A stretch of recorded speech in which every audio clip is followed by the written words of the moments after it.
Good afternoon. Good afternoon. Sorry for this brief disruption. Good afternoon. Welcome to ECGI annual election. Welcome to Barcelona. Welcome to ISE Business School. It's a great privilege for all of us, for ECGI, for ISE, to give you a very warm welcome to this important annual event of the Institute. It's an event where some distinguished scholars will present their papers, will receive also an award for their papers, and we'll have also the annual lecture that the Institute organizes around a very important topic. So I would like to start by thanking, in a very special way, Guy Habs, the chairman of ECGI, Marco Beck, the executive director, and Elaine McParland, who should be around, for all the great work organizing this event, the great collaboration, and it's a great privilege for all of us to be able to do this activity here at the school. I had the privilege back in 2003 to join the board of ECGI, and at that time, ECGI was very small. Very small. It was like a like a baby, you know, trying to discover how to survive in life. And I have to say that it's a great satisfaction to see how well ECGI has done. Very few people who actually started ECGI are today with us, but I want to obviously make a reference to Marco Beck, who has been there since the very beginning. Also, Colin Meyer, I don't know if Colin is here now, but he's around.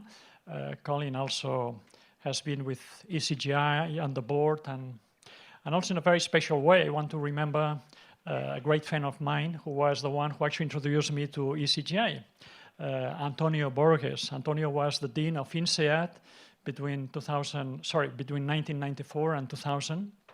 And when he stepped down as dean of INSEAD, he actually started to work on corporate governance, and with the help and support of a number of friends in Europe, he, pushed for the creation of ECGI, and it's amazing, okay, in 16 or 17 years, how much ECGI has done, how much its influence has actually developed, and more important, how many projects we see for the future of ECGI. So to Guy, Marco, and the whole team, congratulations on the many things that you've done, that you have achieved, and it's a great privilege to have you all here. I think that we are very much aware that we live challenging times, also in the business world. Times are complex, and we all understand that corporate governance is a very important part of the solution. This was not evident about 20 years ago when ECGI started its pathway. It was not that clear. Today it's very clear. And I think that we like to say here at IESC that in the same way as management and the revolution in the quality of management actually happened mainly throughout the second half in the 20th century, essentially, I think that this is the century where corporate governance, good corporate governance, will come of its age. And I think that this is a very important effort for all of us involved here, a very important challenge for ECGI. But I think it's great that we have the opportunity to put together this creative context of already hundreds of scholars around the world with companies and experts doing this fantastic work. So I should stop here because the things that will come right now with the annual lecture are more important. Nevertheless, I want to say thank you, congratulations, Guy, Marco, to what you are doing, and have a wonderful, very, I would say, very pleasant, but also very challenging stay here on the occasion of ECGI annual meeting. Thank you. You want to say something? Could I just say, my name is Guy Jabbar. I'm the chair of the ECGI, the interim chair, and could I just say what a great pleasure it's been working with you and your colleagues. You used the word collaboration, and it has truly been that in the way that the teams have worked together from both sides, and we at the ECGI value very much the opportunity to come here, to come to Barcelona, to come to such a splendid school, and you will leave many happy memories with us. And thank you very much for having us today. Thank you. Thank you.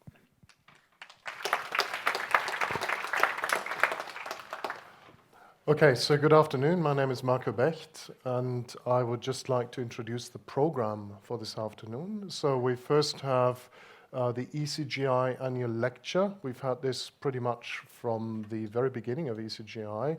It is given by one distinguished scholar every year, and we this year have the pleasure of the lecture to be given by Paola Sapienza from Northwestern University, and I'll say in a minute a bit more about Paola and the topic. Now then, in the second half, we give out every year 2 prizes. We give out 1 prize for the best way paper in our working paper series in law. So this prize is sponsored by Cleary Gottlieb, and we have the prize winners here, and we have somebody from Cleary Gottlieb here, and you will actually get to hear about the paper that won the prize. So it's not just going to be, here is a check, be happy, but we're actually going to hear something about the paper from the editor, Amir Licht, and from the authors of the paper. We have another prize in finance. So again, the winners are here, and the sponsor, Aberdeen Standard, are also here, and we'll again hear from that paper, and I'll say a bit more about the 2 papers later on. Now, let me turn back to the annual lecture. So as I said, it will be given by Paola, and then we also have a testimonial by Beatrice Bondi, who is with Investor. The topic of the annual lecture is corporate culture. Now, when you came here, you probably had some idea about what that is. It's one of these concepts, corporate culture, that we know it's there. You know when you see it, but you can't really grab it. And when you think, how am I going to study this? You're not quite sure how. And if you're an economist, you know even less. But that's why we have Paola, who is going to tell us how to do it. And then afterwards, we have Beatrice, who's going to give us some testimonial about her professional experience. She works with Investor AB, a large investor in Sweden that has portfolio companies. They get involved with corporate portfolio companies. Investor have their own corporate culture, but they also deal very much with different companies that have their own very distinct corporate culture. And of course, then there's the international context. But without much further ado, I invite Paola to come to the floor and share her insights and thoughts with us in her annual lecture. Thank you, Paola. Thank you.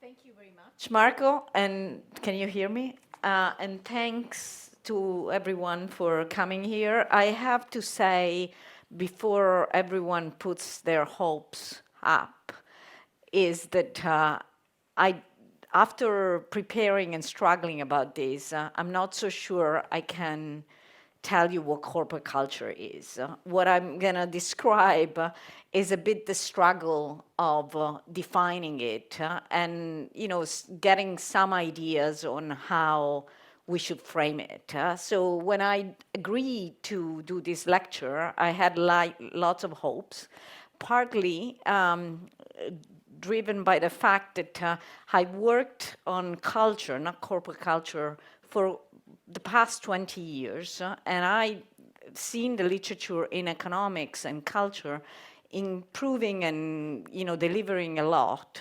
And so I thought this was a good time to refocus on the firm culture, partly because I'll tell you in a moment, what I found out is that the interest in corporate culture preceded the economics of culture. So there was interest way earlier.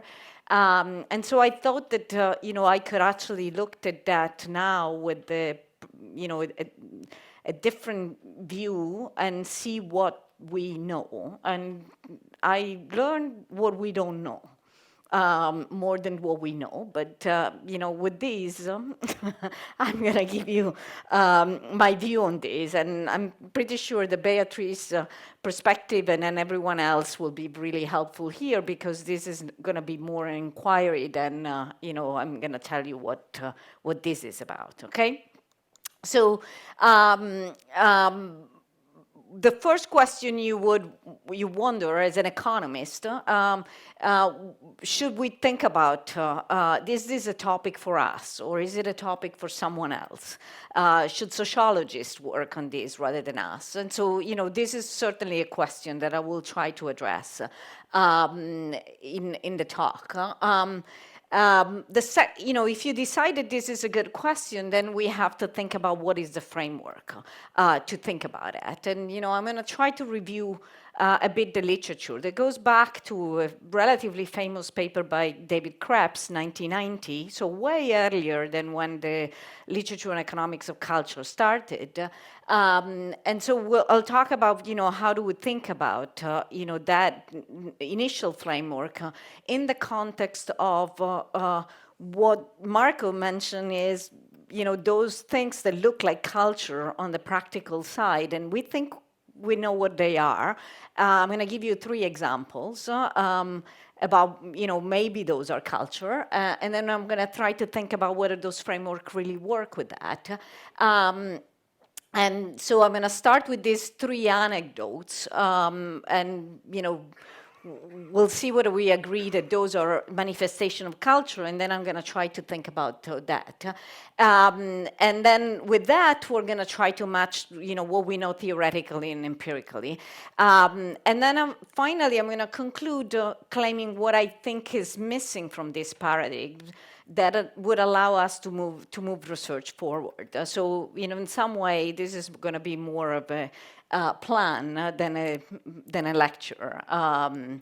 So the first thing, the logical thing, for myself was to go back to cultural economics and say, what is it that we learned from the economics of culture in general, outside firms? For a moment, give me like 1 slide in which I can tell you what is it that we learned and how did we frame things. And so if you go to the economics of culture, the way the literature has proceeded, it was first defining, maybe in a narrow way, but in a measurable way, what is the culture that I want to capture. And so in a paper many years ago, we define it as a customer's beliefs and values. So this is going to be about expectation and preferences in many ways, which are things that economists think about quite a bit, that ethnic, religious, and social group transmit fairly unchanged from generation to generation. And we thought about this as a narrow definition because we we preferred a narrow definition that was measurable at some level, rather than a broad definition. Maybe culture is something else, is something that maybe changes very frequently, but the one that changes very frequently is going to be really difficult to estimate. Now, this is, in economics, this is an important question that goes back, in reality, many, many years ago. I mean, the debate between Max Weber and Marx was very much about whether it was culture affecting economics, Max Weber, or whether culture was nothing else than a manifestation than of the economic relationship that we're underneathing. And so for economists, the key dimension to think about culture affecting economics was really to identify an exogenous measure of culture that would affect really the economic outcomes. Okay, so this was so once defined, then we try to measure it, and in reality, there is now a very large literature, extremely successful. If you look at the publication record, every year there are at least 4 or 5 papers published in top econ journals that talk about various manifestations of culture, like long-term orientation, living arrangement, division of labor within the family, role of women in societies, and so on. And what this literature was able to do, without denying the impact that economics has on culture, is been able to isolate, in some cases more successfully than others, the fact that the culture per se has an impact on economics. So, the division of labor within the family that maybe is, deriving from some exogenous characteristics has eventually impact on economic outcome. And, that changed very much the paradigm. In fact, most of the struggle in the past 7 or 8 years has been on identification. And, because of the narrow definition and because of identification challenges, what we have done, generally speaking, was to look at immigrants, because immigrants are the best way of measuring culture. They generally carry their own culture in the country where they move to, fairly unchanged, at least those type of big categories of culture. And however, they face economic conditions which are very different from the culture of the country of origin. And so if you can show that their own culture really affect the way they behave and they interact, you have shown at least that some of this independent effect of culture exists and is there. And, there are many successful papers that are not necessarily mine that, large literature in economics that basically uncovers this role. Okay, so this is what I really know. And, what this literature really does, investigate how culture affects beliefs and preferences, and then eventually economic outcomes. And we have really big, important results here, for example, on the role of women in economics. Alesina and co-author have done a lot of really good work in that direction. About trust in general, people have worked on racial relationship and so on. They go back to, for example, the slave trade in Africa and so on. There is a lot of historic literature on that, okay? And then the last part that this literature nowadays is very interested in doing is thinking about how culture persists over time and when is not able to persist over time. So why certain norms tend to be very persistent from generation to generation, why some others change very quickly and get dissolved. And, there is a lot of new work there, okay? So now we switch and we go back to culture within the firm, and with this framework in mind, and this sort of very successful literature, which started much later than the literature on the culture of the firm, we asked the question, what is it that culture plays in the firm? And so I wanted to ask a number of questions here, and I'm going to ask them with some example. So the first question I'm going to ask is, what is the culture within the firm? What is the definition? It's important to think about what purpose does it serve, and does it serve the same purposes as culture in society at large? I'm going to argue that most of the theoretical literature has modeled culture in the firm as is in society. And in some way, I think I see this as a failure, because at that point, I don't understand exactly what the role of the firm is. So the firm is not brought into this. And so therefore, I'm going to ask the question, what are the ingredients and instead do we need to have within the firm, okay? So I'm going to start with this. So this is the convicted Siemens CEOs after the scandals that brought down the entire management of Siemens. 500 employees were fired. Fines for roughly 1.6 billion were paid. One of the biggest payment done to the SEC for Foreign Corrupt Act and so on. And the question is this culture? certainly was shared. Even though at the beginning, Siemens tried to portray this as a limited group of people. In reality, there is very good work done by Paul Healy at HPS that looked at all the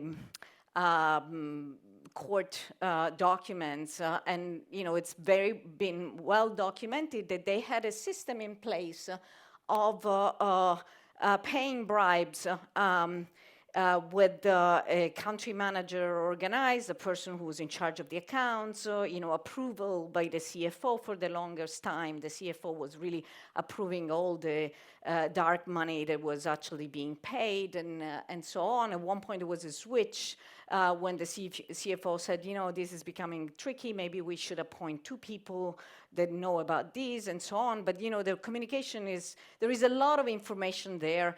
It's a very nice case study that actually most of our MBAs study because Paul Healy was able to explain and show that indeed, while the reason for this system being put in place was to increase market share for Siemens, in reality, you could write a model about this, dynamically what it really meant is that they lost bargaining power the moment they build bribes. So Paul has some very nice accounting measure that show that in reality they have there was a negative impact on profitability of doing this scheme. Now you could wonder, in some way you were expecting probably me to tell you about the positive of culture, but in reality, in economics, just to do again the parallel, we think about culture, every type of culture, the positive and the negative, because I think otherwise we would not be able to define the role of culture. And so this is one potential example of culture. The interesting thing about this case, and I'll talk about this more, because it's one of the potential ingredient of this, is that in the court discussion, one of the things that emerged is that Germany, for the longest time, not at the time in which the bribes were going on, but before, had a tax system in which bribes were accounted for from, so there was an accounting rule of where to put the bribes, which meant that bribes were were accepted in general as a mechanism. And so often when we think about culture and culture of the firm, one of the difficulties and the complexity in thinking about the framework is we need to think about the local culture, how does it relate to the firm culture? Because most firms have this constraint that hire in a certain area, but especially they're limited and constrained by institutional and legal characteristics, and that's going to be playing a role potentially. I'll talk about this quite a bit when I talk about my third case, okay? So this is the other one that everyone talks about. So this is Amazon. Amazon has these 12 principles. They're called the leadership principles. I went online, it was quite interesting because I know some young employees at Amazon that are very enthusiastic. They tend to become very enthusiastic immediately after they join. And, I asked them, various type of things, and they pointed out that there are chats, how to prepare for Amazon interviews. And one of the recommendations is to learn by heart these 12 principles, and then frame the entire interviews based on example of things that they've done in their experience before Amazon to relate to this, because everyone at Amazon speaks this language. It may be true or not, but if it is true, it's quite remarkable. So talk about shared principle is quite interesting. And then,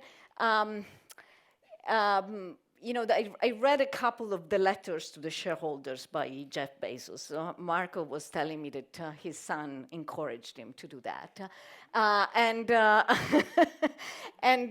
There was one in particular in which he was talking about these highest standards, and it was actually quite interesting because he says he has a paragraph, a long paragraph saying, so how do I achieve these highest standards? Do I only hire people that have a high standards? And he said no, because otherwise this would be an HR. I would talk about only HR, but if you continue to repeat the same principle over and over, and you ask people to present and measure whatever they're presenting to you on the highest standards, eventually this is going to be ingrained. So people could actually learn this. So in this particular shareholder letter, he's basically saying, yes, we're going to hire a little bit on that dimension, on the potential of reaching higher standards, but at the end of the day, we think that this is teachable. So there is a teachable aspect, at least this is anecdotes, that, people think that maybe they will have to buy. And these are a lot of stuff to thrive on. And I'll talk about later about the idea of cheap talk, but this is what Amazon claims in the leadership principle. That the third case is actually comes home much closer because it's about pasta. I'm Italian and I understand this very much. And especially it's about this type of pasta, the Thai bowl, which are produced in a specific factory of Barilla and in Foggia, in the city of Foggia. And here, this is a very interesting story, so I'm going to take a little bit more time to tell you about this story. Because roughly 10 years ago, in 2008, this pasta factory in Foggia had reached an absentee rate around 10%. This is really, really high. And by the way, if you want to do the bow tie pasta, apparently, the line stops working if you have lots of people missing that have some specific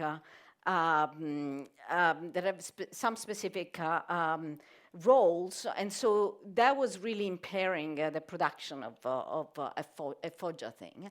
So just to give you an idea, this corresponds roughly to 40,000 absentee hours per year, and so it was particularly costly. And if you look at Parma or other Barilla's factories, there was a much lower absentee rate. So it was clearly something that was specific of this particular factory. Foggia had two of them. One was particularly bad, but generally both of them. And so the company basically told the manager in charge that they would close the factory unless he brought this absenteeism rate down. Okay, and interestingly, they had tried everything. And, it's important for us as economists, or at least for the economists in this group, the logical thing that economists would try first is incentives, right? So the first thing they did, they said, okay, we're going to give bonuses based on attendance to the work, even though they couldn't say, how much of this was, a real illness or whatever. And while they were doing this, the absenteeism rate was growing and growing and growing. So, no solution there. So to save the factory, according to the manager, his only option was to change culture. So this is a success case. So what did he do? He first went to talk to a psychologist and asked him, what do I do? And he said, well, in my opinion, after reading all these documents that you're bringing to me, the culture of absenteeism is completely ingrained. It's becoming the normalized thing here. You have to switch everyone out of this equilibrium, and it's really, really hard to do that. So this is the data on absenteeism. These are the two Foggia. So they kept on, while the incentives were put in place, they kept on going up. And so what did he do? Okay, so he talked to this guy and he convinced himself that he had to embrace a cultural shift. So Foggia had a town hall meeting, which was quarterly with the workers. And one of these, he showed up and presented, out of the blue, anonymous statistics about the absentee rate. And that caught most of the people he claimed interviewed that NPR ran an entire section on him, that he took a really big risk, because one of the first things that could happen is that the workers and unions would turn against him. And so he first said, here's some data. And so when people were starting wondering, one of the managers asked a question to the audience, which was, why do you think management in Parma should continue to invest in a factory if workers don't seem that they want this to be successful? And start sharing the managerial concern. At the same time, competitors of Barilla, Buitoni, had just closed one factory for similar problems. And so this became immediately clear to people. And the first effect was the culture began to shift a little bit, in the sense that people started talking about the fact that managers were noticing absenteeism. Before, it was so normalized that they assumed that nobody was taking charge. Instead, showing this anonymized examples of workers that were missing, every 2 days, gave the impression to the audience, to the workers, that indeed this was something that the managers were keeping track of, even in the Italian setting where it was impossible pretty much to fire. But the other thing that they start thinking about it, we are concerned, we are one of them. This manager was a particular type of manager. It was the one type of guy who would wear the same blue coats that everyone was wearing in the factory, with, identified very much with the workers. So he did it in a very gentle way, but he basically said, I have a problem and I'm trying to measure. I'm not punishing anyone at this moment, but I'm thinking about this. Then he started doing another thing. He noticed that when workers were absent for more than 3 days, they had to do a medical certificate. And so he started creating statistics of who were the doctors that were more systematically providing these, and he posted it in some of the boards in the company. And then he said, he sent letters which were legally perfect, which is, we're just noticing that your office to these doctors are curing a lot of our patient, our workers, because most of the letter come from you, and we're taking notes of that, but they were not like accusing or anything. So slowly communicated with the workers that they were creating statistics, and so very slowly. Very slowly, actually quite fast, the culture began to switch. And the moment of big change was when one worker, at the end, only one worker was fired. One worker had asked for, to not to go to work for 1 day, and he was told that it was not possible because of production limitation. He called in sick. Went to play a soccer game, a football game, I should say, given that we are in Barcelona, with the local Foggia team, scored a goal, was published in a newspaper, and his co-workers showed up in the manager office and saying this guy was absent. This was the first in a place where people tend to cover each other's, and this was a moment in which these workers really identified much more with the company. Okay, so this is an interesting example. I think the only one that I found, which is public information, of a cultural switch, because it's very hard to build a good culture from zero. And there is a new HBS case that is coming out exactly on these particular episodes. Actually, 2 cases that talk really about this particular thing. Okay, so this is in fact the result of this. So 2009, this is so the total absentees is green. And they go down, it goes down, and nowadays Foggia is the plant that has the lowest absentees of all the Barilla plants. So it's a relative statement, but that's really where we are. Okay, so I gave you 3 cases. You may agree or disagree about whether these are really culture.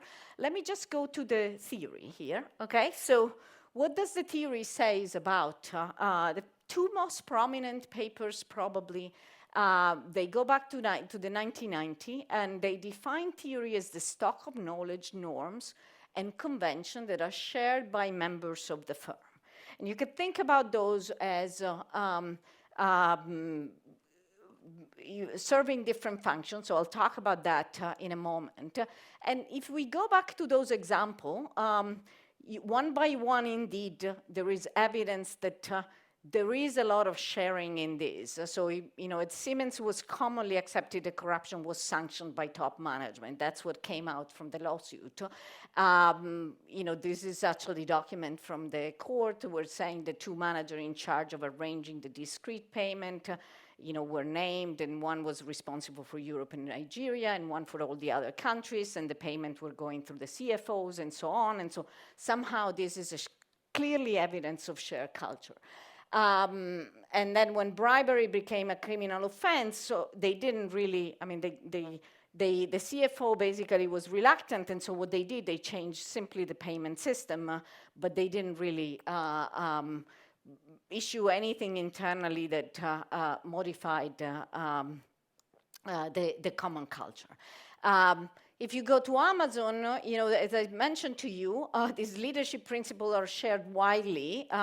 This is, one of the top manager interview were saying they aren't posturing hanging always, but we hire around them, we promote around them, we think about them in how we plan the business. So, they argue that this is really how, the key principle of this.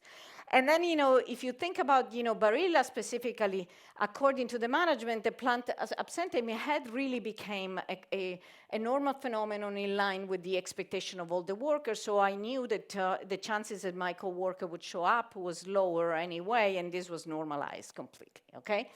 Then the theory literature asks, the logical question to ask is how is this formed, okay? So here we start crumbling a bit, okay? So Krebs says, I have no idea, I don't care, I'm not gonna even put it in the model, okay? There is a paper by Lazier that says, well, managers select workers based on their own values and beliefs. So you could start with an entrepreneur that has a certain type of values, and they will select on the basis of that. Some of the management organization literature points out in that direction. So there is this sort of cooptation of people that have similar beliefs. That's one story. Kramer models this a bit more than, certainly more than Krebs, and says, and shows how this could emerge from the common experience and similar background, almost like, a multiple equilibrium in which, we actually define, find ourselves in a certain position. And, he pointed out that the local and national culture may play a role. So if you open a plant in Foggia where the absenteeism is higher on average than Milan, you're more likely to end up in that equilibrium. So that's going to be part of that. But it's also, according to, for example, Gary Gorton, who has a recent paper, is actually the result of training by manager, which is modified by the leadership in many ways. Okay, so there is a little bit of everything in the literature in economics, but there is certainly interest in trying to think about, besides Krebs, how these things emerge. If you think about the evidence, in fact, it points out in all this possible way. I mentioned already Foggia was located in the south. There is a nice paper by Ikino and Maggi where they look within the same firm and look at absenteeism, and they actually show that in the south there is much more controlling for the same type of firm. And not only that, but then when a worker from the north is moved to the south, he's going to start behaving in the same way, picking up basically the expectation of the place. So this is a very nice paper in the QJE. And in fact, they're really using north and south of Italy, so you can actually think that a part of this forming of culture in Foggia was not an accident, was actually coming from the local culture. As I mentioned before, Bezos talked about these high standards, and he says exactly this word: are high standards intrinsic or teachable? Do we first and foremost need to select high standard people? And then he says, no, it's not entirely that. I believe high standards are teachable. In fact, people are pretty good at learning high standards simply through exposure. So there is this sense that maybe the manager is going to try to induce that. And, and I talk about the German case, okay? The next question that the literature will ask is, what does it, on the short, in a very basic way, how does this operate? Like, what is the function in the short term of what this does?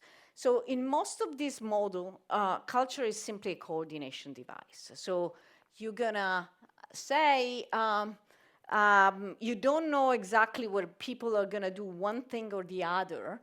By knowing that on average people behave in a certain way, your expectations are going to change and it's going to be easier to coordinate. And most of these papers that I mentioned think about this as a tool that affects beliefs and action, but not the preferences of the individual. So you're not changing preferences of the individual, you're just simply saying that my expectation is that Elu will behave in a certain way, and as a consequence, I can quickly coordinate and do the task that I'm supposed to do without having to wonder, what's going to happen in a coordination game. And that really function as a mechanism to provide a guide of how the decision should be made. According to some, it also changes preferences. So here, the key paper is very much Akerlof and Cranton, who have worked a lot on personal identity, and they have this very nice set of papers where they show that individuals, when they show up in a place, it could be an institution where they work, they come with their own social identity. And the question is, when you join an organization, does this change your identity? Or is a good, profound corporate culture like the Amazon one able to change your identity so you move to a higher standard independent of where you come from? And in doing that, it allows for workers to internalize these norms and changes their preferences. And this is a really cheap way we'll talk about this later, to compensate workers rather than giving them incentives. Think about, again, the Foggia plant, rather than, remunerating those that will, show up at work. I'm going to create a culture in which, people would want to show up at work because they're going to identify with the firm more. And so this is going to be very important. And then,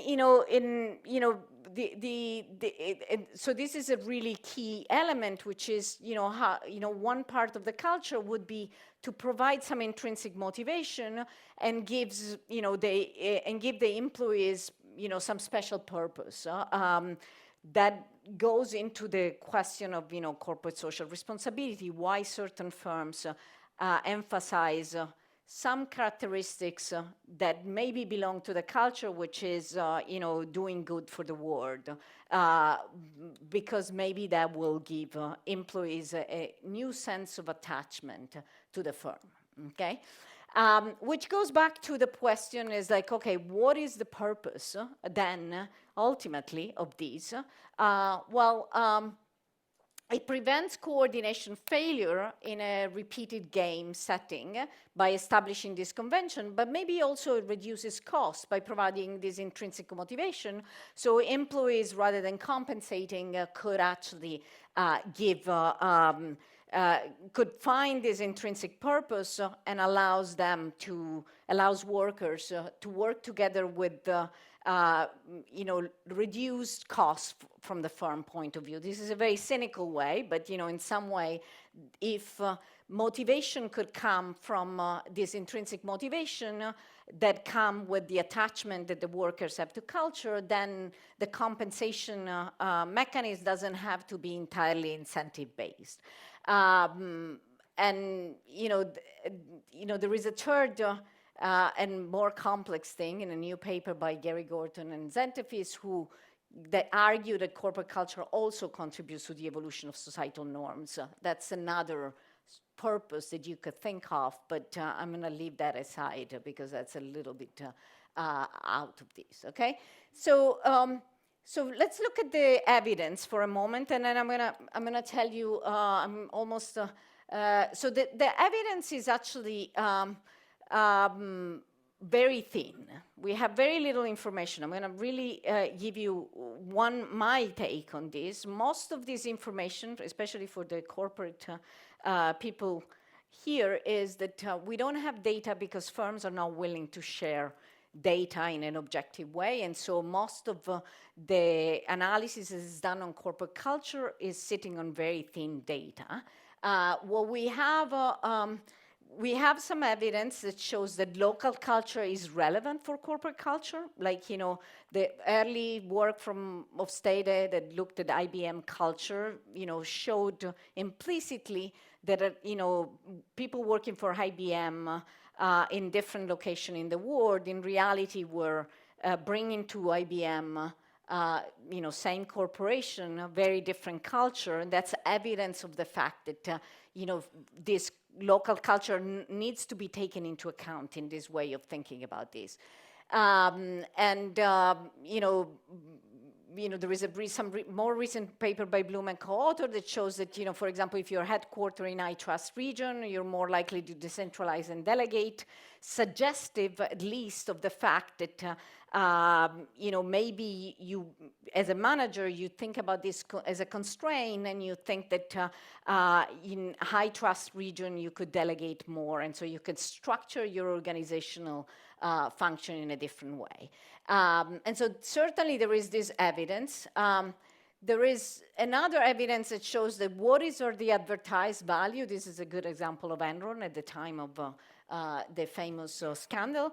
Firms tend to advertise value that have no resemblance with what they're really doing, or at least what the employees think they're doing. And so that is a big warning for everyone doing empirical research, because if you take the advertised values, you don't get much out of this, okay?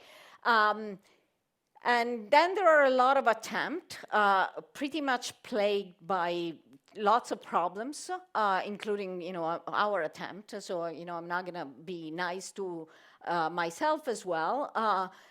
Where people have tried to think about whatever measure of culture they have and try to link it to outcome, which could be profitability or stuff like this.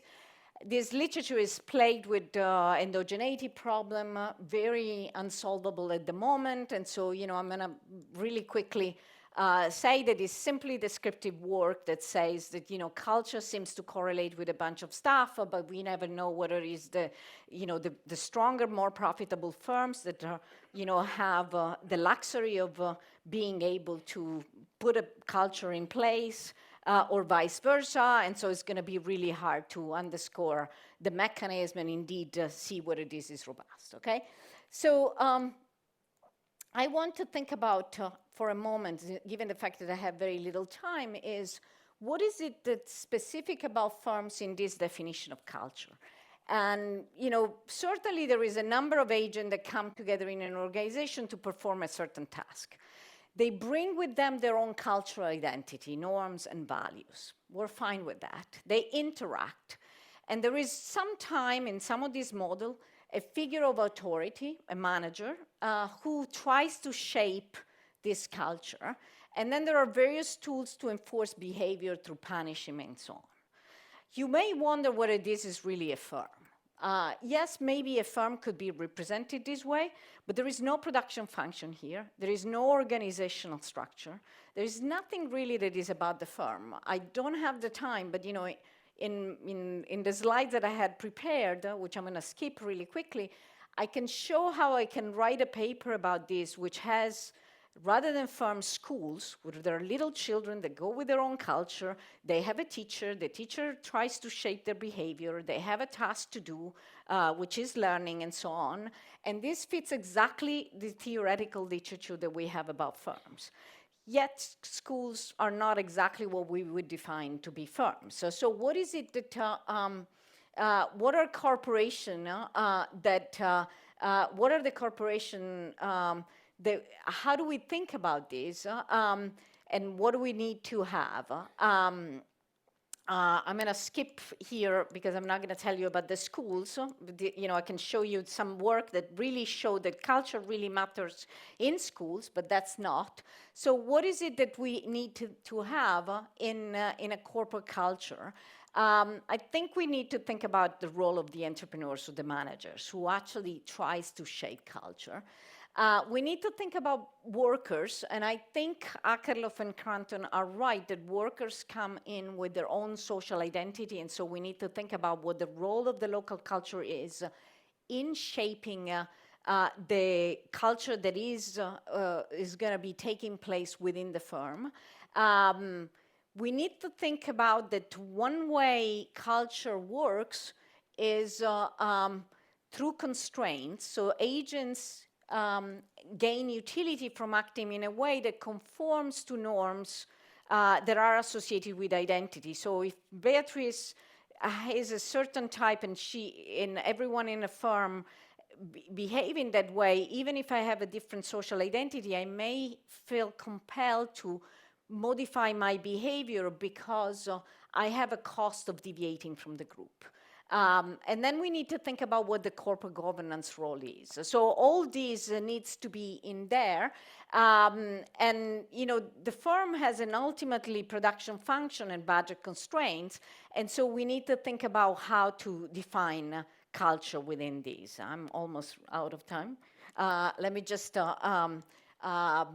so you could think, let me just say this in words. So one way you could think about this is imagine a firm that has two different tasks to do.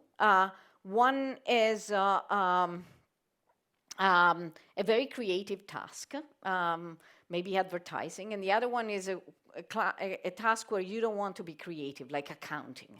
Okay, no creative accounting. Imagine that you're trying to decide whether to place these two things together or to keep them separate. So part of every theory of culture has to think about what is the boundary of the firm that I will want to define using culture as a constraint. And if you think about, a very simple model in which you don't even take into account the social identity, what you come up with is that even when there are complementarity in production, you may end up with wanting to separate workers if they have, if the inputs of the production function that they have to, the task that they have to comply are such that they need to be different. But you could have situation in which you have positive complementarity in culture and negative complementarity in production. And so in some way, the key aspect of moving forward in this literature would have to take into account the theory of the firm as an organization and using culture as a constraint of that organization, taking into account that people like to behave in ways that are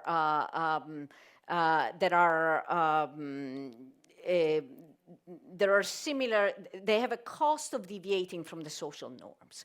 And so if you do this in this context, you actually find, in very simple model, you could already start defining the culture may help define the boundaries of the firm and the organizational structure. Without that, I think you have a really nice theory of culture, but not within the firm. So I'm going to conclude because I'm actually out of time. I underestimated greatly what I could say. I think I fundamentally believe that corporate culture is important. If you take every CEOs, unless you're really super cynical, I've done a lot of anecdotal research during this month, you really find that lots of people that really believe this is important, no doubt in fracture. It's also true that economies have shown interest traditionally in incorporating culture in corporate finance, even more than in the economics of culture in the past. But really what I found it really disappointing, on the other hand is exciting for the new avenues, is that this model about culture do not really think about firms. And so if we want to move forward, we need to start thinking about what is specific about firms and what is specific about culture within firms. And I think Beatrice will tell all of us what the answer is. Thank you so much.